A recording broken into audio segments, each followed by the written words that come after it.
도대체 무엇 때문에 이렇게 냉정하지를 못하고 차분하지 못한지, 늘 왜 이러는 건지 다시 한번 묻지 않을 수가 없습니다. 이런 때 오늘자 어떤 일간 신문에 실린 대한변호사협회 회장의 칼럼이 눈길을 끕니다. 요약해 보면 지금 현재 진행되고 있는 검찰의 수사 과정, 이 결과가 어떻게 나오는지 그 결과를 보고 이렇고 저렇고 하더라도 좀 냉정하게 지켜보자는 얘기입니다.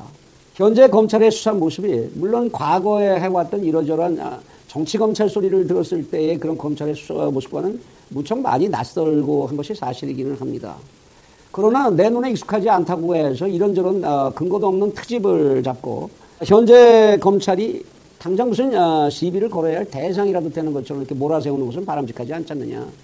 지금 검찰이 하고 있는 수사 내용이 특별하게 시비를 걸 만한 그런 약점을 드러내 보이고 있는 것도 아니고, 나중에 가서 수사 결과가 나왔을 때 그 결과를 놓고 비판하는 것은 얼마든지 할 수 있다고 하더라도 지금과 같이 이러저러한 정치적 압력으로 붙일 수 있는 언행들을 마구 쏟아내놓는다든지, 또는 당사자가 무슨 인사권 얘기하고 개혁 얘기하고 하는 이런 입장을 보이면서 마치 검찰을 겁박하는 것 같은 이런 행위를 하는 것은 바람직하지 않다라고 하는 이제 당연한 얘기이기는 했습니다.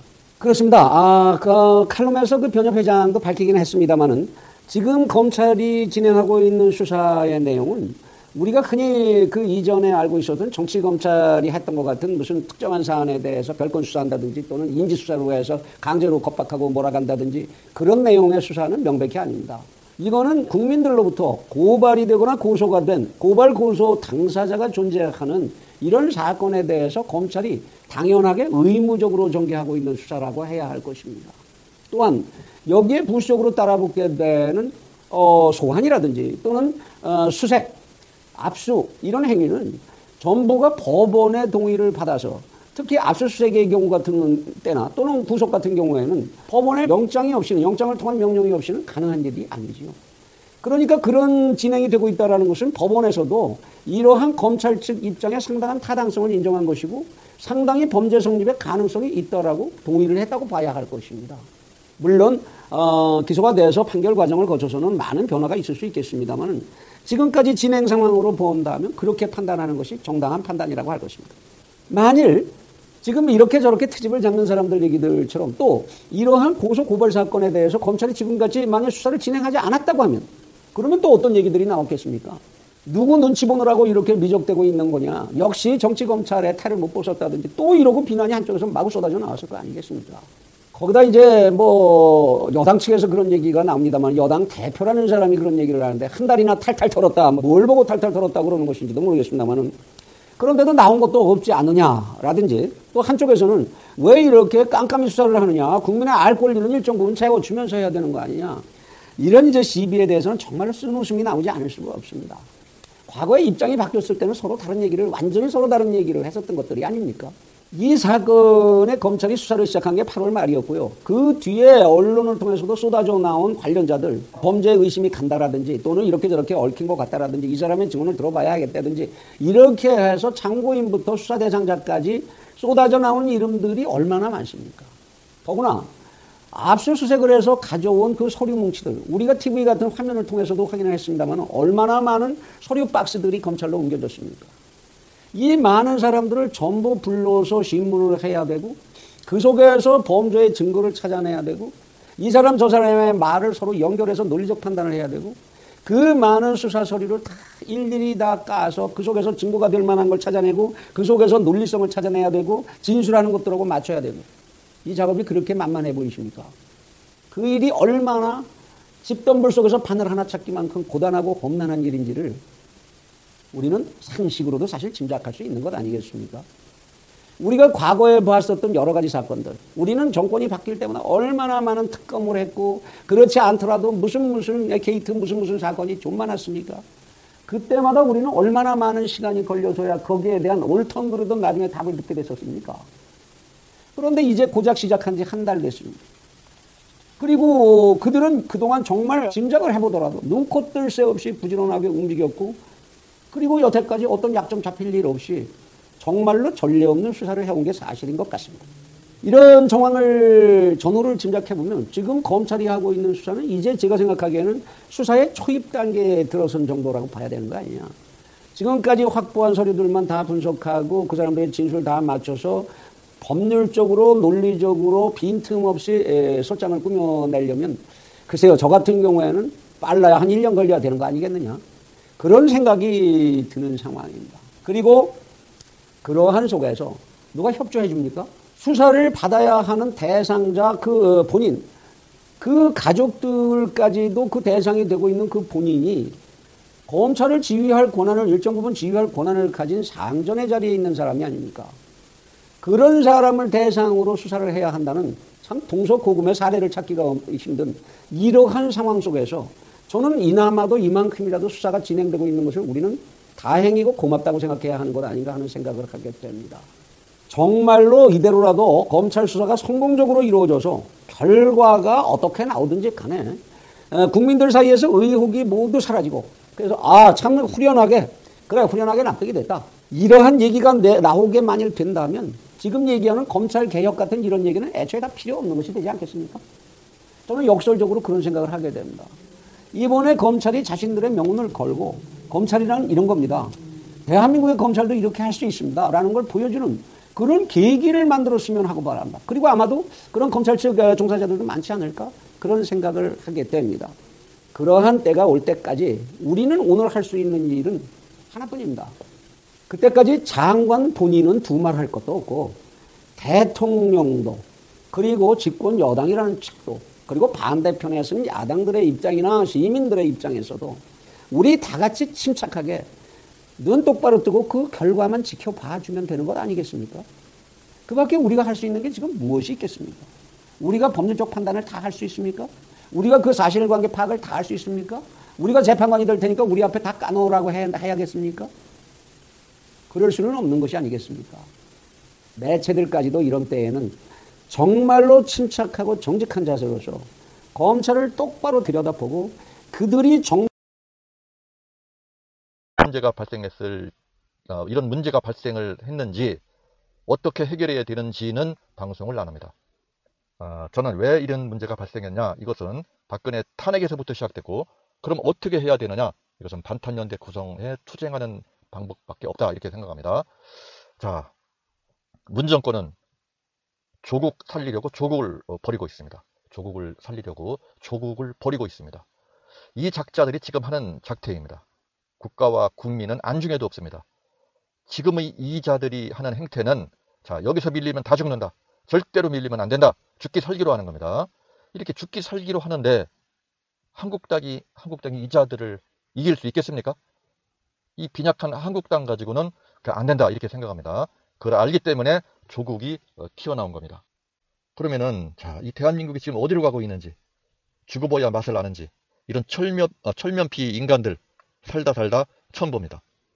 자, 조국 무리들은, 조국을 따르는 무리는 조국 사태가 제도 문제, 사회 문제 이런 식으로 이야기를 하다면 조국은 잘못한 게 없다 이렇게 떠들었답니다. 이렇게 떠드는 놈들 때문에 나라를 사랑하는 사람들이 속은 뒤집어지는 겁니다. 어떻게 문정권은, 이놈의 문정권은 가식과 위선으로 가득 찬 그 파렴치한 인간들만 득실한지. 이 문재인 비서실장 노영민, 자, 이 자는 의원실에서 카드로 책을 팔다 걸려서 국회를 떠났던 이런 뻔뻔한 자 아닙니까? 이런 자를 또 청와대로 불러다 쓰고 있고, 자, 그리고 이제 현재 그 임명직 장관 그리고 위원장, 방통위원장 등을 이야기하는 거죠. 이 면면이 보면은 조국과 버금가는 비리나 불법이나 자식 문제 등 내로남불로 가득 찬 그 뻔뻔한 위선자들이 자기는 그 정의로운 척 하고 자빠졌습니다. 근데 청문회에서 보니 자, 이런 파렴치한 자들이 또 있겠습니까? 이 장관 임명직 위원장들 이 청문회 봤죠? 얼마나 파렴치합니까? 참, 다 이런 인간들로 채워져 있습니다. 조국은 자기 입으로 청문회는 통과할 수 없다고 말한 적이 있습니다.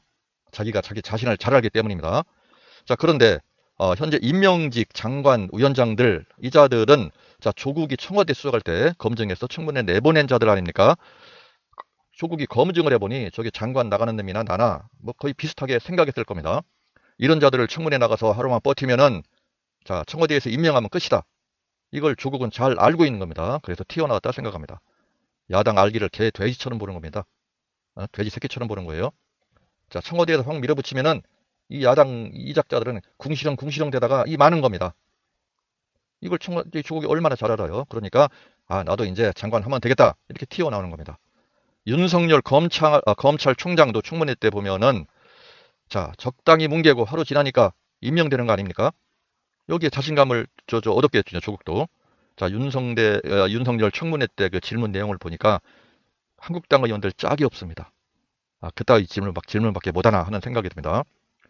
자, 특검에서 윤석열이 태블릿 PC가 3개가 나왔다고 방송으로 계속 떠들어댔습니다. 자, 이거 3개, 이게 최순실 PC가 맞냐? 아니냐? 막 이런 거 물어보면 얼마나 좋습니까? 만약에 이게 태블릿 PC가 최순실 게 아니다. 그러면 탄핵이 잘못된 거고, 최순실 거다. 그러면은 이 검찰이 엉터리 수사를 한 겁니다. 이런 그 엉터리 수사를 지휘하는 자가 검찰총장이 될 수 있겠습니까? 이게 매몰차게 물어붙여야 되는데 그 야당은 그런 기질이 없습니다. 그래서 반탄연대, 탄핵 반대 세력, 반탄연대로 다시 태어나야 한다는 겁니다. 자, 이제 또 그 저자들이 뭐 최순실, 세월호 탄핵 관련 기사를 쏟아낼 겁니다. 조국 문제에서 논을 좀 돌리게 하기 위해서 무엇이든 끄집어낼 겁니다. 한일 군사 정보보호협정 폐기 이것도 써봤지만 별로 그 신통치가 않습니다. 자, 유튜버들도 뭐 조국 이야기를 하면서 최순실, 정유라 이런 이름을 들먹거리고 있는데 그 최순실, 정유라는 조국과 조국 딸이 비교 대상이 아닙니다. 그런 해서도 안 됩니다. 자, 최순실이 저질렀다는 일들이 정확히 드러난 것이 없잖아요. 그리고 정유라 대학 입학권으로 그 해당 대학 총장, 학장 다 구속됐는데 정유라 대학 입학 그 잣대로 다른 대학도 조사하면은 우리나라 모든 대학 총장, 학장 다 구속된다고 제가 5번째 동영상에서 말한 적이 있습니다. 정유라도 비교 대상이 아니라는 거죠. 조국과 조국 딸을 정유라와 그 최순실과 정유라하고 비교하는 방송을 해서는 안 되겠습니다. 자, 그리고 유튜버들도 자기 정체성을 정확히 표현할 때가 됐다고 이렇게 생각합니다. 돈 버는 것도 좋지만 오늘 이 문정권 사태가 벌어진 것은 탄핵으로부터 발생됐기 때문에 탄핵의 잘잘못을 분명히 말하고 이 탄핵이 잘못됐다 하는 유튜버들은 탄핵을 찬성한 무리를 두둔하는 탄핵을 찬성한 무리들을 두둔하는 행태의 방송을 해서는 안 된다. 여기서 두둔한다는 것은 탄핵 찬성 무리들과 그 무리를 따르는 인간들을 데려다가 대담을 하고 방송을 하는데 그렇게 함으로써 이 선량한 국민들이 혼동을 가져오기 때문입니다. 그 영향력 있는 유튜버들은 그 탄핵 반대한 사람들과 탄핵 찬성한 사람들 그리고 그들을 따르는 무리들을 이렇게 함부로 섭외해서 방송하는 것을 삼가했으면 좋겠습니다. 자, 정체성을 분명히 밝히고 방송하는 게 어떤가 이런 생각을 하고 또 그 반탄 연대를 구성하는데 유튜버들이 앞장서 줬으면 좋겠다 하는 생각을 해보게 됩니다. 자, 24일자 그 신문을 보니까 이런 말이 있습니다. 자, 일본에서 북한이 발사한 그 미사일 발사를 우리나라보다 15분 먼저 발표했다고 합니다. 이게 먼저 아는 건지는 모르겠습니다만은 자, 그러니까 우리나라에서는 일본에서 미리 발표했지만 알맹이는 없는 거다. 자, 우리 군의 정보 제공을 요청했다. 일본에서 이런 얘기를 합니다. 한일 군사보호 협정 폐기가 올바른 것이다. 이런 옹호 발언인지는 모르겠어요. 여기서 그 정보 요청했다 그러는데 정보라는 것이 발사 위치, 고도, 속도, 거리 이런 것을 말하겠지요. 자, 근데 군사 용어 중에 이런 것이 있습니다. 첩보하고 정보. 첩보라는 것은 정확하지 않은 거, 정보는 정확한 거.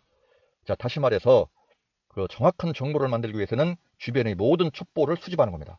수집을 해서 거기에서 정보를 만들어내는데 자, 레이더가 우리나라도 상당히 많을 거고 일본도 있고 미군도 있습니다. 그러면 여기에서 발사된 그 자료를 모으는 것을 우리가 첩보라고 하고 여기에서 고도, 속도, 위치, 거리 이런 것을 정확하게 이제 산출해내는 정보가 되겠죠.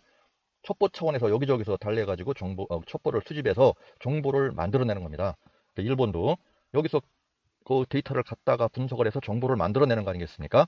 이런 걸 가지고 알맹이 없는 발표다 이런 말을 해서는 안 되겠습니다. 또 홍준표가 또 뭐라 했냐면은 조국 행태 최순실과 뭐가 다른가? 이게 또 최순실 갖다 끄집어 붙였어요. 자, 홍준표는 이런 그 행태의 말을 계속 하는데 자, 다시 한번 잘 분석을 하고 이야기를 했으면 좋겠습니다.